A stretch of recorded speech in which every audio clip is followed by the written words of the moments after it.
Rarely have we seen a person fail who has thoroughly followed our path. Those who do not recover are people who cannot or will not completely give themselves to this simple program. Usually men and women who are constitutionally incapable of being honest with themselves. There are such unfortunates. They are not at fault. They seem to have been born that way. They are naturally incapable of grasping and developing a manner of living which demands rigorous honesty. Their chances are less than average. There are those, too, who suffer from grave emotional and mental disorders, but many of them do recover if they have the capacity to be honest. Our stories disclose, in a general way, what we used to be like, what happened, and what we are like now. If you have decided you want what we have and are willing to go to any length to get it, then you are ready to take certain steps. At some of these we balked. We thought we could find an easier, softer way, but we could not. With all the earnestness as our command, we beg of you to be fearless and thorough from the very start. Some of us have tried to hold on to our old ideas, and the result was nil until we let go absolutely. Remember that we deal with alcohol, cunning, baffling, powerful. Without help, it is too much for us. But there is one who has all power. That one is God. May you find him now. Half measures availed us nothing.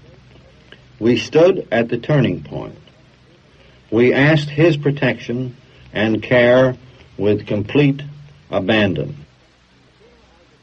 Here are the steps we took, which are suggested as a program of recovery. 1, we admitted we were powerless over alcohol, that our lives had become unmanageable. 2, came to believe that a power greater than ourselves could restore us to sanity. 3, made a decision to turn our will and our lives over to the care of God as we understood him. 4, made a searching and fearless moral inventory of ourselves. 5, admitted to God, to ourselves, and to another human being the exact nature of our wrongs. 6, were entirely ready to have God remove all these defects of character. 7, humbly asked him to remove our shortcomings. 8, made a list of all persons we had harmed and became willing to make amends to them all. 9, made direct amends to such people whenever possible, except when to do so would injure them or others. 10, continued to take personal inventory, and when we were wrong, promptly admitted it. 11, sought through prayer and meditation to improve our conscious contact with God as we understood him, praying only for the knowledge of his will for us and the power to carry that out.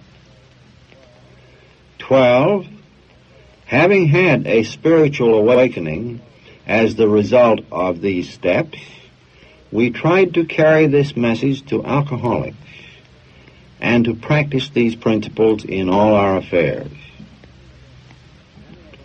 Many of us exclaimed, "What an order! I can't go through with it." Do not be discouraged.